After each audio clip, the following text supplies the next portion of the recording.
नमस्कार प्रिय भक्तजनों, आज मैं लेकर आई हूँ शनिवार की व्रत कथा। साथ में आपको पूजा विधि भी बताऊंगी, उपाय भी बताऊंगी। ओम शनिश्चराय नमः है। आज शनिवार का दिन है, बहुत ही विशेष है, खास है। भगवान शनि न्याय के देवता बताए जाते हैं। आइए शनिवार न्याय के देवता शनि देव का आशीर्वाद आप सभी भक्तजनों पर बना रहे। 7.5 ढैया से मुक्ति के लिए शनिवार की इस पावन कथा का रसपान करते हैं। सुनाती हूँ। एक बार प्रेम पूर्वक बोलिए, शनि देव महाराज की जय हो, शनि महाराज की जय हो, श्री गणेश भगवान की जय हो, भोलेनाथ की जय हो।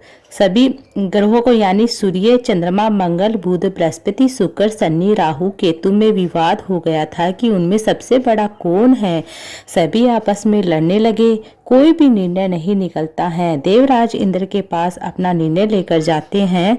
इंद्र ने भी घबराते हुए उन्होंने निर्णय करने में अपनी असमर्थता जताई, परंतु उन्होंने कहा कि हे नवग्रहों, इस समय पृथ्वी पर राजा विक्रमादित्य राज्य कर रहा है, जो कि अत्यंत ही न्यायप्रिय है। वे ही इसका निर्णय कर सकते हैं। तब सभी ग्रह एक साथ राजा विक्रमादित्य के दरबार में जाते हैं, वहां पहुंचते हैं।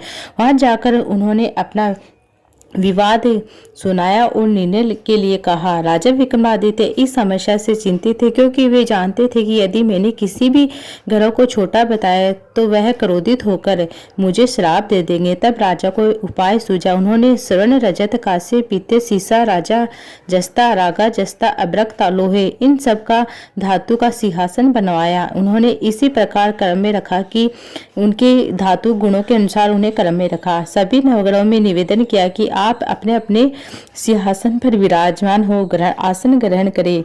जो भी अंतिम सिंहासन पर बैठेगा वही सबसे छोटा होगा। इसके अनुसार लोहा सिंहासन सबसे अंत में था। शनि देव सबके बाद में अंत में बैठे सबने छोटे कहलाए। शनि देव को लगा कि राजा ने ऐसा जानबूझकर किया है। तब वे क्रोधित हो जाते हैं। राजा से बोलते हैं, हे राजा, तूने मुझे छोटा बनाया है, तू मुझे नहीं जानता है। सूर्य एक राशि में 1 महीना वास करता है, चंद्रमा 2.25 महीना और 2 दिन, मंगल 1.5 महीना, बृहस्पति 13 महीने, बुध शुक्र 1 महीने विचरण करते हैं। लेकिन मैं जिस राशि में चला जाता हूँ, जिस राशि को लग जाता हूँ, मैं 2.5 से 7.5 साल तक एक ही राशि में रहता हूँ। मैंने बड़े बड़ों का विनाश किया है। श्री राम की जब 7.5 आई थी तब उन्हें वनवास हो गया था। रावण की आई थी तो उसकी लंका वानरों की सेना से हार गया था। अब तुम सावधान रहना। ऐसा कहकर क्रोधित होकर शनि देव वहां से प्रस्थान कर चले जाते हैं।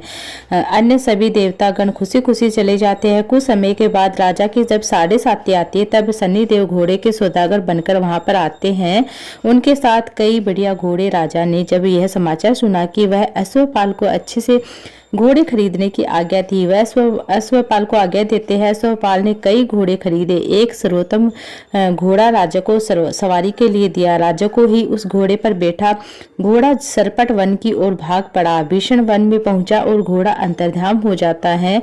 अब राजा भूखा प्यासा इधर उधर भटकने लगता है। तब एक ग्वाल ने उसे पानी पिलाया। राजा ने उसे अंगूठी दे दी, उस ग्वालन को दे दी। वह अंगूठी लेकर राजा के नगर की ओर चल दिया। वहां उसने अपना नाम उज्जैनी विकासी बिक्का बताया। वहां पर एक सेठ की दुकान पर उसने जल इत्यादि पिया। कुछ देर तक राजा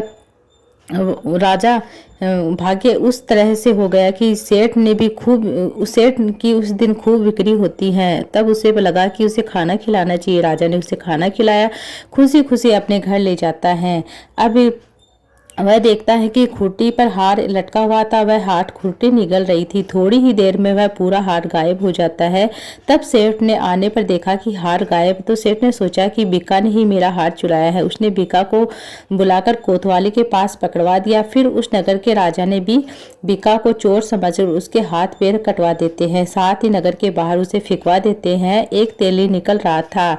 तेली को लगाया, उस पर दया आ गई। उसने बिक्का को अपनी गाड़ी में बिठाया। वह अपनी जीभ से बोलते हुए बैल को हाँकता रहता है। उस समय राजा की शनि दशा समाप्त हो जाती है। फिर धीरे धीरे वर्षा ऋतु प्रारंभ हो जाती है। ऋतु का समय आने पर राजा मल्हार गाने लगता है। राजा जिस नगर में जा रहा था, जिस नगर से जा रहा था, वहां की राजकुमारी मनमोहित हो जाती है। उसके गाने को सुनकर इतना पसंद हो जाती है। उसको इतना पसंद आता है कि उसके मन की उसने प्रण कर लिया था कि मैं जो राग गा रहा है उसी से विवाह करूंगी। राजकुमारी ने अपनी दासियां से कहा। दासी राग गाने वाले को ढूंढती है और दासी कहती है कि एक चौरंगा है, अर्थात एक ही अपाहिज व्यक्ति है, परंतु राजकुमारी नहीं मानती है। अगले ही दिन वह हट पकड़ लेती है, जिद्दी कर लेती है और अनशन पर बैठ जाती है। कहा जाता है, कहती है कि मैं विवाह करूंगी तो उसी के साथ करूंगी, नहीं तो नहीं करूंगी। राजकुमारी को बहुत समझाया, वह नहीं मानती है। तेली को बुलाया, बुलावा भिजवाया। तेली आकर तेली वहां पर आता है। राजा ने सारी बातें कही सुनाई। विवाह की तैयारी होने लगती है। इस तरह से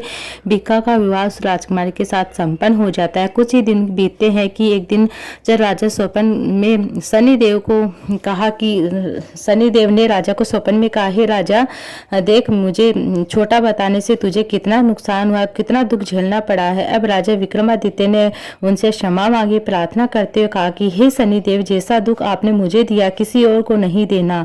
शनिदेव उसकी प्रार्थना सुनकर सभी बात मानकर कहा, जो भी शनिदेव के दिन मेरे व्रत में तुम्हारी कथा अर्थात शनिदेव की कथा कहेगा उसे मेरी दशा का दुख नहीं लगेगा। जो भी व्यक्ति रोज मेरा ध्यान करेगा, चींटियों को आटा देगा, उसकी सभी मनोकामनाएं पूर्ण होगी। शनि ने फिर राजा के हाथ पैर वापस दे दिए। प्रातःकाल जब उठता है राजा, तब राजकुमारी देखकर वह अचंभित हो जाती है।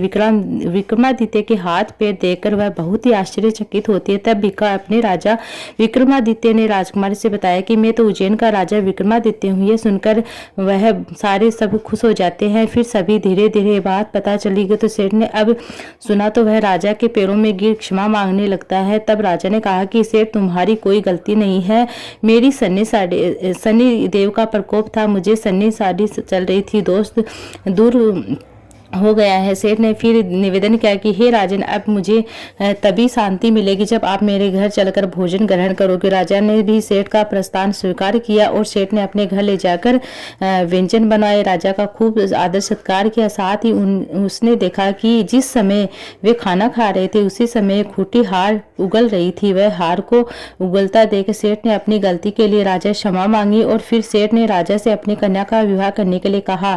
श्री कंवरी से विवाह कराने का निवेदन किया तो राजा ने हर्ष स्वीकार किया और कुछ समय के बाद अपनी दोनों रानियों के साथ वह हर्ष उल्लास के साथ अपनी कंवरी को बहुत से उपहारों के साथ मन भावनी को भी बहुत उपहारों सहित लेकर उज्जैनी नगर में चलता है। राजा ने नगरी वासी में सीमा पर उनका खूब आदर सत्कार करते हैं। राजा के दीपमाला बनाई और साथ ही दीपावली की तरह उत्सव मनाया। और अब राजा ने घोषणा की, मैंने शनि को सबसे छोटा बताया था, तभी असल में वे ही सर्वोपरि है। तब से सारे राज्य में शनि की पूजा और कथा नियमित होने लगी। सारी प्रजा खुशी और आनंद के साथ जीवन जीने लगती है। जो कोई व्यक्ति शनि देव की इस कथा को पढ़ता है, सुनता है, सुनाता है, उसके सारे दुख दूर हो जाते हैं। शनि के दिन प्रत्येक मनुष्य को इस कथा को अवश्य सुनना पड़ना चाहिए। ऐसा करने से शनि देव की कृपा प्राप्त होती है। अब शनि देव की अगली जो दूसरी कथा है वह सुनते हैं हम सब। शनि देव धीरे धीरे शनि की दशा धीरे धीरे समाप्त होने लगती है।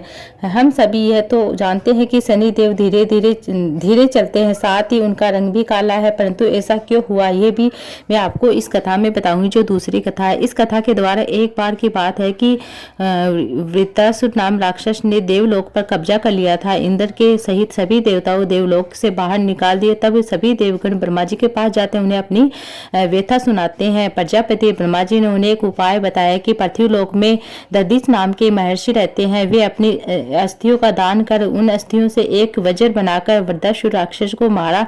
इसलिए सभी लोग उनके पास जाओ, उन्हें अस्थियां मांगो। ऐसा सुनकर इंद्र देव ने सहित सभी देवतागण महर्षि दधीच के पास जाते हैं। वहां पर इंद्र बोले कि हे महात्मे, तीनों लोकों के मंगल के लिए हमें आपकी अस्थियां चाहिए। इस पर महर्षि बड़ी ही विनम्रता से बोले कि हे इंद्र, यदि मेरी अस्थियां मानव के लिए काम आती है, देव जाति का हित करती है, तो मैं अवश्य दूंगा, अपनी अस्थियां का दान करूंगा। ऐसा कहकर महर्षि ने तुरंत ही अपनी योग्य विद्या से शरीर को त्याग दिया। अब इंद्रदेव ने उनकी अस्थियों को श्रद्धापूर्वक नमन किया। उन्हें ले जाकर तेजवान नामक वज्र बनाया। इस वज्र के बल से वृत्तासुर का वध कर देते हैं, तीनों लोगों को भय से मुक्त कर देते हैं। दूसरी तरफ महर्षि दधीच की पत्नी, वह सब बातें पता चली तब महर्षि के संस्कार कार्यों को करवा रही थी।